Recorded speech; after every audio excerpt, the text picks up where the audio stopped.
В эфире «Вечерние новости». Расскажем о главных событиях за сегодня. В студии ведущий Василий Радченко. Смотрите в программе. Заболеваемость коронавирусом среди детей увеличилась в Якутии. Почти 2 десятка протоколов о незаконной перепланировке. Как сделать ремонт и не нарушить закон.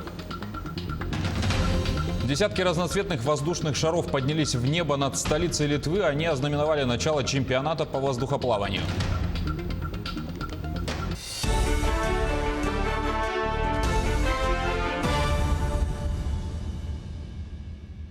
Коэффициент распространения коронавируса в России остался на прежнем уровне. Он составляет 0,98. За сутки выявлено чуть более 8700 заболевших. 114 человек скончались. Почти 5300 пациентов завершили курс лечения. С начала пандемии в России выявлено более 520 тысяч заболевших. Летальных исходов свыше 6800. 274 600 человек излечились от коронавируса. Правительство одобрило проект распоряжения о выплатах медработникам. Финансовую поддержку окажут тем, кто участвовал в оказании медпомощи гражданам, у которых выявлена коронавирусная инфекция. Принятие проекта распоряжения позволит поддержать и лиц из группы риска. Средства выделят из резервного фонда правительства страны. 70 случаев заболевания коронавирусной инфекцией выявили в республике за минувшие сутки. 60 больных в Якутске, по 3 в Алданском и Намском, по 1 больному в Амгинском, в Верхневилюйском, Нюрбинском и Мирнинском районах. За весь период в Якутии официально зарегистрировано 2968 случаев заболевания коронавирусом. 1731 человек выздоровели и 20 летальных исходов. К сожалению, за последние дни мы видим очень тревожную тенденцию увеличения количества больных детей. Если у нас сейчас на излечении находится порядка свыше 1500 людей в общей сложности, из них 800 в стационарах и 700 амбулаторно, то вот из этих 1500 у нас 23% составляют дети. Среди тех, кто проходит амбулаторно, у нас 36% составляют сейчас дети.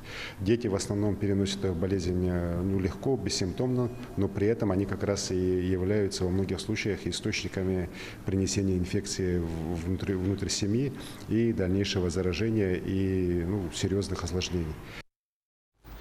Дети, уезжающие в районы республики, должны будут проходить обязательный медицинский осмотр. Об этом сообщила замруководителя оперштаба региона Ольга Балабкина. По ее словам, на родителях лежит большая ответственность при принятии такого решения. Они должны быть уверены, что их ребенок не имел контактов с больными и что эпидситуация вокруг их семьи стабильная. Сейчас готовится, непосредственно мера, которая будет подписана, уже анонсирована главой республики по обязательному профилактическому медицинскому наблюдению тех детей, которые сегодня у нас поедут в районы Улусы, для проведения лета их встречи с бабушками и дедушками. И, соответственно, наши медики совместно с главами муниципальных образований соответствующее такое профилактическое наблюдение над ребятишками будут осуществлять. Напомню, что в пятницу глава СН Николаев во время обращения к якутянам заявил о начале первого этапа постепенного снятия ограничений. О том, в каких населенных пунктах будут послабления, узнаем у Саргаланы Неустроевой. В своем обращении накануне Дня России глава республики Айсен Николаев сообщил о начале с 15 июня постепенного снятия ограничений, связанных с распространением коронавирусной инфекции. Тем не менее, в тех населенных пунктах, где риск распространения заболевания все еще находится на критической отметке, действующие ограничительные меры продлены до 21 июня. Это Якутск, Жатай, поселок Тикси, Алданский, Ленский, Мирнинский и Нерюнгринский районы, город Покровск Хангаласского района, Нижний Бестях и другие. С 15 июня начнут действовать первые этапы ослабления ограничений. Так разрешается осуществление деятельности объектов торговли, расположенных в нежилых помещениях, при наличии отдельного входа и при условии предельного количества лиц, одновременно находящихся в торговом зале, исходя из расчета 1 человек на 4 квадратных квадратных метра. Также по предварительной записи клиентов разрешается деятельность парикмахерских, салонов красоты, косметических и спа-центров, массажных кабинетов при условии одновременного нахождения в рабочем зале не более 2 клиентов и соблюдении расстояния не менее 3 метров между рабочими местами. Разрешаются также и совместные занятия физической культурой и спортом на открытом воздухе. Не более 2 человек, расстояние между которыми должно быть не менее 5 метров. С 15 июня требования по обязательной 2-недельной изоляции со дня прибытия на территорию республики не распространяются на работников организаций, деятельность которых непосредственно направлена на защиту жизни, здоровья, прав и свобод граждан.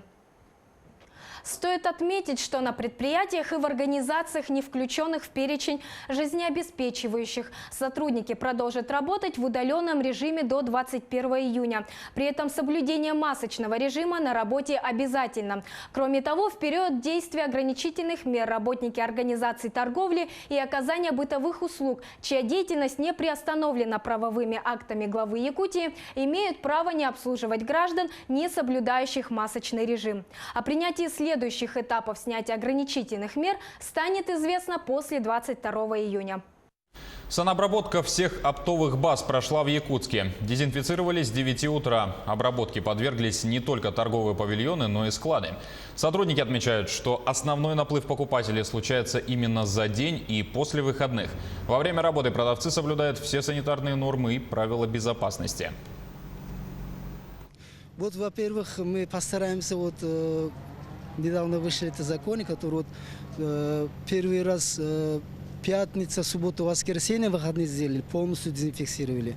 Прошлую неделю воскресенье выходные сделали. И эту неделю тоже сегодня полностью двери закрыты, полностью внутри складов тоже дезинфекцию сделали. Сейчас, сами видите, уже все ушли, осталось сейчас только наружный. Наружный мы сами сделаем уже. С начала года региональный Госстройжилнадзор составил 18 протоколов за незаконную перепланировку жилых помещений. Согласно Кодексу об административных правонарушениях, за это собственникам грозят штрафы. Как сделать ремонт законно, разбиралась Полина Долинская. Перепланировка квартир стала привычным явлением для россиян в конце 20 века. Типичное жилье, построенное в советское время, часто вызывало много недовольства у жильцов.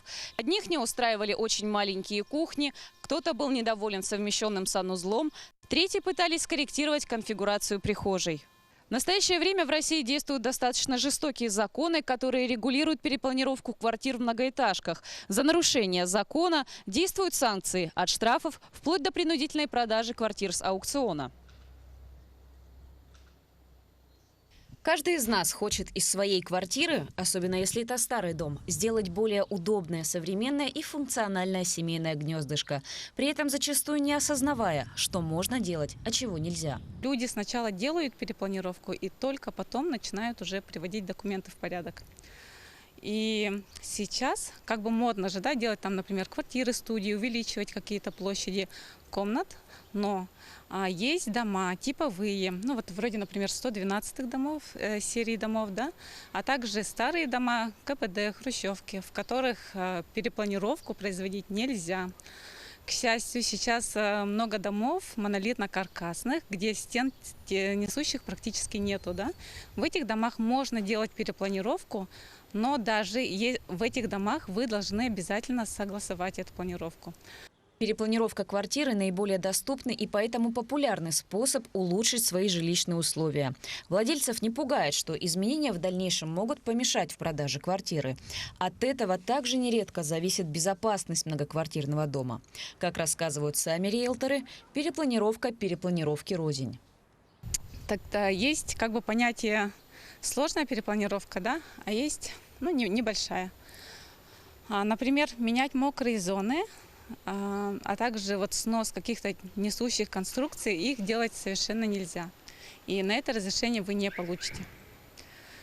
Изменить квадратные метры под свои требования и удобства – удовольствие не из дешевых.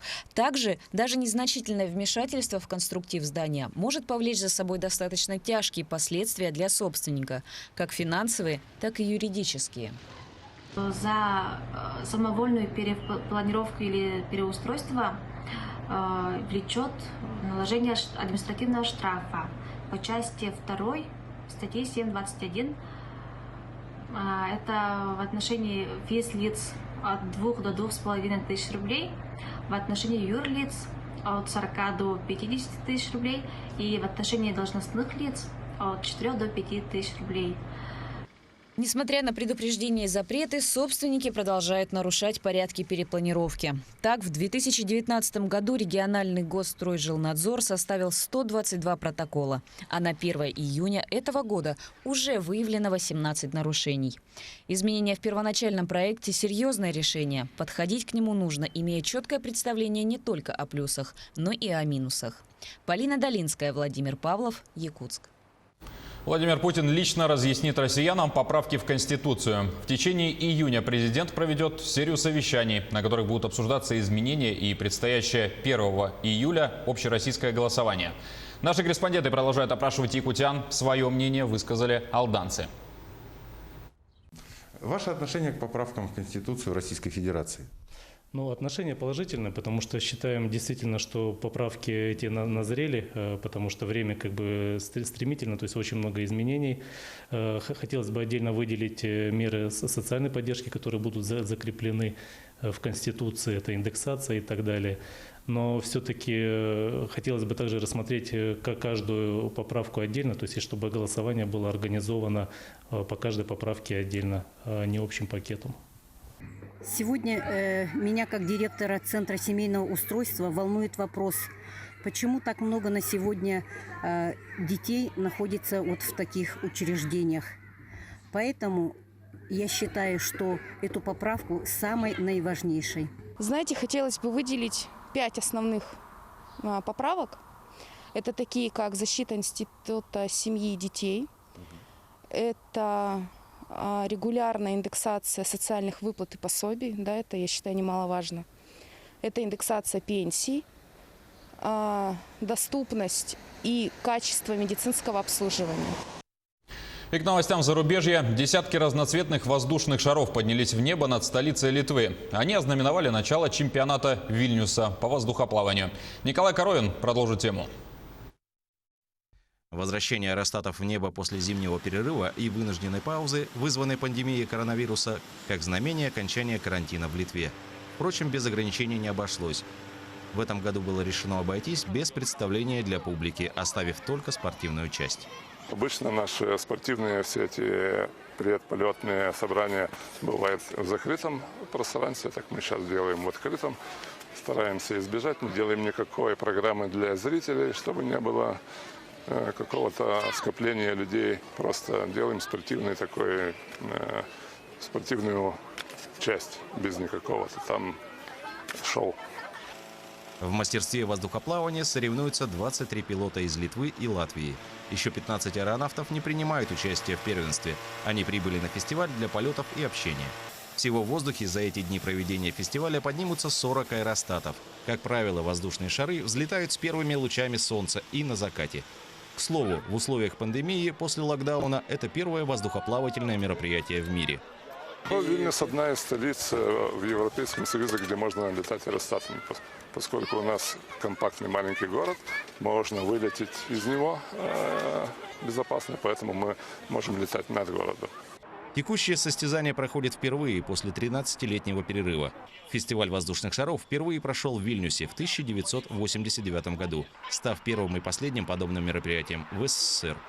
2 года спустя, с 1991 года, он стал ежегодным событием.